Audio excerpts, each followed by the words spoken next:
اعوذ باللہ من الشیطان الرجیم بسم اللہ الرحمن الرحیم وَرَبُّكَ يَخْلُقُ مَا يَشَاءُ وَيَخْتَارُ مَا كَانَ لَهُمُ الْخِيَرَةُ سُبْحَانَ اللَّهِ وَتَعَالَى عَمَّا يُشْرِكُونَ۔ اور آپ کا پروردگار جو چاہتا ہے پیدا کرتا ہے اور ہر طرح کا اختیار رکھتا ہے۔ انہیں کوئی اختیار نہ تھا، یعنی مشرکین کو اللہ تعالیٰ پاک بلند و برتر ہے اس عجز و نقص سے جو مشرکین اللہ تعالیٰ کی نسبت کرتے ہیں۔ یہ سورہ قصص کی 68 نمبر کی آیت ہے۔ اس میں اللہ تعالیٰ یہ بتانا چاہ رہے ہیں کہ اللہ تعالیٰ کائنات کی تخلیق میں جیسے منفرد ہیں، یعنی ان جیسا کوئی نہیں ہے، ویسا ہی اللہ تعالیٰ احکام کے اجرا کرنے کے معاملے میں بھی منفرد ہے، وہ مختار کل ہیں۔ وہ اپنے مخلوقات کے لیے جس طرح چاہیں احکامات اجرا کر سکتے ہیں، حکم نافذ کر سکتے ہیں، ان کو کوئی پوچھنے والا نہیں ہے۔ اللہ تعالیٰ فرماتے ہیں کہ جو بھی انسان یا جن یا فرشتے یا اور دیگر مخلوقات ہیں وہ سب کے سب میرے بندے ہیں، اور میں نے ان کو پیدا کیا ہے، اور میں نے ان کو وہ اوصاف عطا کیے ہیں، وہ علم عطا کیا ہے، وہ قوت اور طاقت اور صلاحیتیں عطا کی ہیں، اور مجھ سے کوئی پوچھنے والا نہیں۔ لا یسأل عما یفعل وہم یسألون کہا سورہ انبیاء پارہ 17 میں۔ یعنی اللہ تعالیٰ جو بھی کرتے ہیں وہ کسی کے آگے جواب دہ نہیں ہے، اور دیگر جو بھی لوگ جو کریں گے وہ اللہ کے آگے جواب دہ ہیں، اللہ سے کوئی سوال نہیں کر سکتا۔ اسی طریقے سے خالق کائنات اللہ رب العزت نے دنیا میں بھی اس کائنات میں ایک کو دوسرے پر فضیلت بخشی ہے۔ آپ اگر دیکھیں تو بہت سی چیزوں میں فضیلت آپ کو نظر آئے گی، جیسا کہ انسانوں میں بھی دیکھ لیجئے آپ کہ انسانوں میں جو ہے کافر انسانوں کے مقابلے میں مومن جو انسان ہے اس کو فضیلت اللہ تعالیٰ نے بخشی ہے، اس کو ایمان کی دولت سے نوازا ہے۔ ویسے ہی مومن انسانوں میں صلحاء اور نیک جو بندے ہیں اولیاء اللہ، ان کو فضیلت بخشی ہے ان مومنوں میں، اور پھر ان میں جو ہے تابعین کو فضیلت بخشی۔ اس کے بعد تابعین کے مقابلے میں تابعین زیادہ فضیلت والے ہیں۔ ویسے ہی اس کے بعد صحابہ کرام ہیں، صحابہ کرام کا درجہ کوئی نہیں پا سکتا دیگر انسان، اور پھر صحابہ کرام میں بھی جو ہے جو عشر مبشرہ ہیں ان کی فضیلت زیادہ ہے، پھر عشر مبشرہ کے مقابلے میں خلفائے راشدین جو ہیں ان کی فضیلت زیادہ ہے۔ خلفائے راشدین میں بھی خلیفہ اول حضرت سیدنا ابو بکر صدیق رضی اللہ تعالیٰ عنہ کا جو معاملہ ہے وہ تو آپ جانتے ہیں کہ اللہ کے نبی صلی اللہ علیہ وسلم نے ان کے تعلق سے فرمایا کہ میں نے سب کا احسان چکا دیا ہے، سب کا حق ادا کر دیا ہے سوائے ابو بکر کے۔ تو یہ فضیلت تھی ان کی، یعنی امت میں سب سے پہلے نمبر کے شخص تھے وہ۔ نبی صلی اللہ علیہ وسلم کے بعد جو خلیفہ بنے سب سے پہلے خلیفہ ان کا درجہ یہ تھا۔ اسی طریقے سے جو ہے جنتوں میں آپ دیکھیے کہ بہت سی جنتیں اللہ تعالیٰ بنائے ہیں، لیکن جنت الفردوس کا جو مقام ہے وہ مرتبہ ہے وہ الگ ہے۔ اور دنوں میں بھی آپ دیکھ لیجئے، راتوں میں بھی دیکھ لیجئے، راتوں میں جو ہے لیلۃ القدر اور شب برات اور معراج کی شب جو تھی جس کو نبی صلی اللہ علیہ وسلم کو معراج ہوئی تھی، اس طریقے سے جو ہے عیدین کی جو راتیں ہوتی ہیں اس کی فضیلت دیگر راتوں کے مقابلے میں بہت زیادہ ہوتی ہے۔ دنوں میں جمعے کی فضیلت زیادہ ہوتی ہے دیگر دنوں کے مقابلے میں، اور پھر عرفے کے دن کی فضیلت زیادہ ہوتی ہے۔ ویسے ہی جو ہے مقامات زمینوں کو اگر آپ دیکھیں زمینوں کے خطوں میں تو مسجدیں جس پر آباد ہیں اللہ کا گھر، اس کی فضیلت زیادہ ہوتی ہے دیگر یعنی زمین کے خطوں کے مقابلے میں۔ ویسے ہی یعنی جہاں پر جو یعنی عبادت گزار بندے عبادت کرتے ہیں اس کی فضیلت بڑھ جاتی ہے، اس کی برکتیں بڑھ جاتی ہیں، اور جو عباد و زہاد جہاں پر بیٹھ کر عبادت کرتے ہیں، جہاں پر وہ جس کا مسکن ہوتا ہے ان کا، تو اس کی برکتیں الگ ہو جاتی ہیں وہ مقامات کی۔ پھر جو ہے جو مقامات کو جو ہے اللہ تعالیٰ نے بتایا کہ بڑی برکتوں والے ہیں، مقدس ہیں، یعنی دیگر زمینوں کے مقابلے میں مکہ اور مدینہ اور بیت المقدس کی ارض جو ہے وہ سب سے زیادہ فضیلت والی ہے دیگر مقامات کے مقابلے میں۔ اس طریقے سے بے شمار فضیلتیں، مردوں کو عورتوں پر فضیلت اللہ تعالیٰ نے دی، یہ ساری فضیلتیں اللہ تعالیٰ نے عطا فرمائی ہے، اور اللہ تعالیٰ خالق کائنات ہیں، وہ جیسے چاہتے ہیں جس کو چاہتے ہیں وہ عطا فرما دیتے ہیں۔ اللہ تعالیٰ اس میں یہ سوال کرنا چاہ رہے ہیں مشرکین سے کہ آخر مشرکین کو یہ اختیارات کس نے دے دیے، اور کہاں سے انہوں نے یہ اختیار حاصل کر لیے کہ میرے بندوں میں سے جس کو چاہا کسی کو مشکل کشا بنا دیا، کسی کو حاجت روا بنا دیا، کسی کو غریب نواز کہہ دیا، کسی کو بندہ نواز کہہ دیا، کسی کو جو ہے داتا کہہ دیا، کسی کو گنج بخش کہہ دیا، یہ کہاں سے لائے یہ لوگ؟ اور پھر کسی کے تعلق سے یہ جو ہے سمجھ کے بیٹھ گئے کہ یہ بارش کے برسانے پر جو ہے قادر ہیں، اور کسی کے تعلق سے یہ جو ہے سمجھ لیا، ان کو اس کا مختار بنا دیا کہ یہ اولاد کے دینے پر قادر ہیں، اس کے مالک ہیں، اور کسی کے تعلق سے یہ سمجھ لیا کہ یہ بیماری اور صحت کے متعلق جو ہے کام ان کا ہے، ان کو اختیارات اللہ تعالیٰ نے دے کر رکھ دیے ہیں، اور کسی کے تعلق سے کچھ، کسی کے تعلق سے کچھ، یہ جو ہے کسی کے تعلق سے یہ سمجھ گئے کہ علم ان کے پاس ہے، علم کا حاصل کرنا ہے تو ان کے پاس جاؤ، روزگار کا حاصل کرنا ہے تو ان کے پاس جاؤ۔ یہ اللہ تعالیٰ یہ پوچھنا چاہ رہے ہیں کہ یہ میرے بندوں میں سے تم نے کیسے تقسیم کر دی، کیسے حصے بکھرے کر دیے، اور کیسے میری فرمان روائی میں تمام لوگوں کو شریک کر دیا جو میری مخلوقات ہیں، میں نے جن کو پیدا کیا ہے، اور پھر چاہے وہ ولی ہو، چاہے وہ نبی ہو، چاہے وہ انسان ہو، چاہے فرشتے ہو، چاہے جن ہو، وہ سب کے سب میرے بندے ہیں، میں نے ان کو پیدا کیا ہے، اور پھر میں نے ان کو پیدا کر کے ان کو کمالات عطا فرمائے ہیں، ان کو علم عطا فرمایا ہے، ان کو قوت اور طاقت عطا فرمائی ہے، اور پھر ان کو مرتبے عطا فرمائے ہیں۔ یہ مرتبے اور یہ قوت اور طاقت کی وجہ سے، ان کی بزرگی کی وجہ سے، ان کی برگزیدگی کی وجہ سے تم ان کو جو ہے مخلوقات کی فہرست سے نکال کر، مخلوقات کے زمرے سے نکال کر خالق کی کرسی پر کیسے بٹھا دیا تم نے؟ یہ اجازت تم کو کس نے دی؟ یعنی خالق کا جو مرتبہ تھا وہ تو مرتبہ الگ ہی تھا، تم نے جو ہے ان میں جو صلاحیتیں دیکھی تھی، وہ صلاحیتیں عطا کرنے والی ذات کون سی تھی؟ وہ صلاحیتیں عطا کرنے والے ہم تھے، ہم نے ان کو بخشش کی، ہم نے ان کو عطا کی وہ ساری صلاحیتیں، وہ طاقت اور قوت، تو ہم نے جو ہے ان کو جب دے دی تھی تو تم نے ان میں وہ صلاحیتیں دیکھنے کے بعد ان کو خالق کے مرتبے تک پہنچا دیا، اور خالق کو جو سجدہ کرنا تھا، تمہاری ذہنی زبین جو ہے خالق کے آگے جو جھکنا تھا وہ دوسروں کے آگے جھکنے لگی، اور پھر تم ان کو حاجت روائی کے لیے پکارنے لگے، اور تم نے ان کو جو ہے مدد کے لیے پکارا، اور تم یہ سمجھنے لگے کہ وہ تمہاری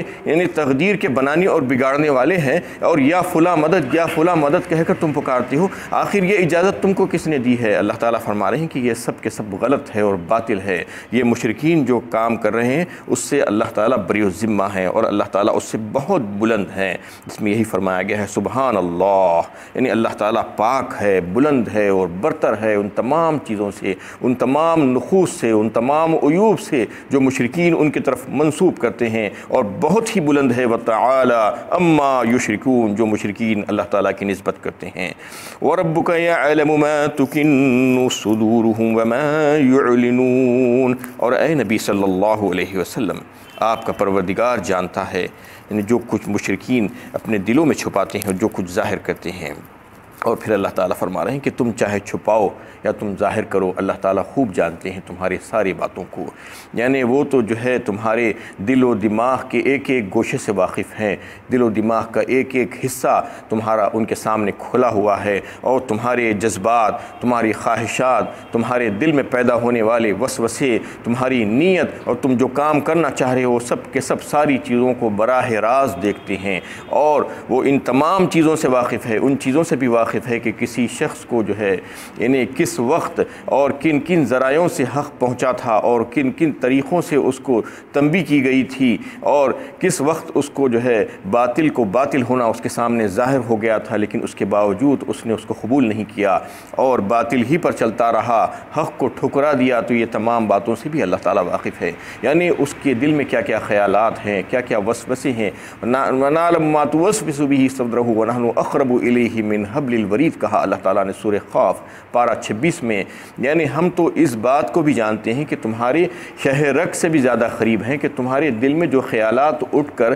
جو ہے پہنچتے ہیں دماغ تک، اس سے پہلے پہلے ہم اس کو جا لیتے ہیں۔ یعنی تم کو جو ہے آج جو خیال نہیں آیا ہے، کل جو آنے والا ہے، پرسوں جو آنے والا ہے، وہ خیالات سے بھی ہم واقف ہیں، یعنی اتنا واقف ہیں ہم تم سے، اور تم کیا چھپا سکتے ہو ہم سے؟ اللہ تعالیٰ یہی پوچھنا چاہ رہے ہیں کہ ہم ساری باتوں سے واقف ہے۔ وَهُوَ اللَّهُ لَا إِلَٰهَ إِلَّا هُوَ لَهُ الْحَمْدُ فِي الْأُولَىٰ وَالْآخِرَةِ وَلَهُ الْحُكْمُ وَإِلَيْهِ تُرْجَعُونَ، اور وہی اللہ ہے جس کے سوا کوئی الہ نہیں، دنیا اور آخرت میں تعریف اسی کے لیے ہے۔ اللہ تعالیٰ کے ساتھ اگر اللہ تعالیٰ کے مخرب بندے بھی شریک کار ہوتے تو تعریف میں وہ بھی شریک ہوتے۔ وَلَهُ الْحُكْمُ وَإِلَيْهِ تُرْجَعُونَ، اور تنہا فرمان روائی کا اختیار اسی کے لیے ہے،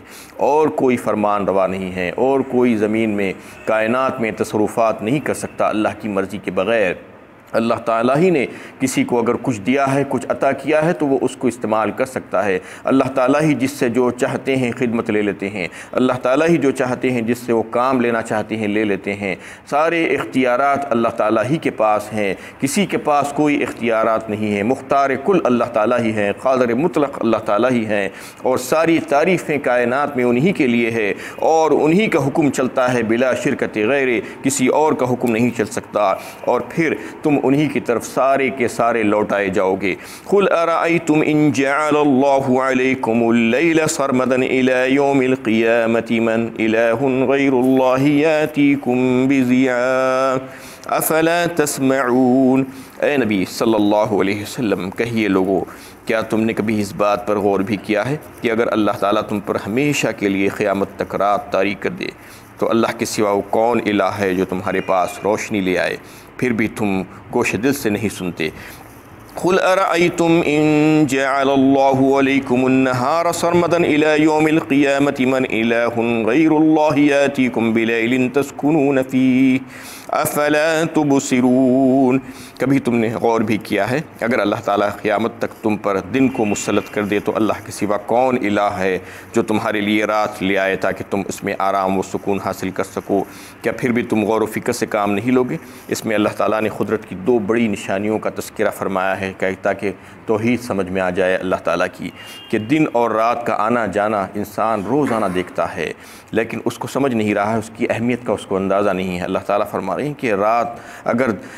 رات ہی رات ہم رکھ دیتے تو تم کیا کر لیتے، اور دن ہی دن رکھ دیتے تو تم کیا کر لیتے؟ جیسا کہ رات ہم نے بنائی ہے تو رات میں تم سکون حاصل کرتے ہو، آرام کرتے ہو، اور دن بھر کے تم تھکے ہوئے ہوتے ہو اور پھر تازہ دم ہو جاتے ہو، یعنی انسان کی بیٹری چارج ہو جاتی ہے رات میں۔ اور اگر کوئی انسان کچھ دنوں تک کچھ مہینوں تک نہ سوئے تو مر جائے، وہ زندہ نہیں رہ سکتا۔ اللہ تعالیٰ نے ایسا بہترین انتظام فرما دیا ہے کہ رات میں اس میں تاریکی دے دیتے ہیں اور سکون دے دیتے ہیں، ٹھنڈک دے دیتے ہیں، اس کی وجہ سے سارے لوگ جبری طور پر سو جاتے ہیں، نہ صرف انسان بلکہ حیوان، چرند و پرند اور حشرات الارض سب کے سب، ساری آوازیں ختم ہو جاتی ہیں اور انسان سکون سے سو کر تازہ دم ہو کر پھر اٹھ جاتا ہے۔ اسی طریقے سے دن کو روشن بنایا اللہ تعالیٰ نے۔ دن میں کام کاج کرنا ہوتا ہے، معاش کمانا ہوتا ہے، اس لیے اس میں روشنی کی ضرورت پڑتی ہے اور دیگر بہت سے فوائد ہیں اس میں۔ اس طریقے سے اللہ تعالیٰ نے دن اور رات کو ایک کے بعد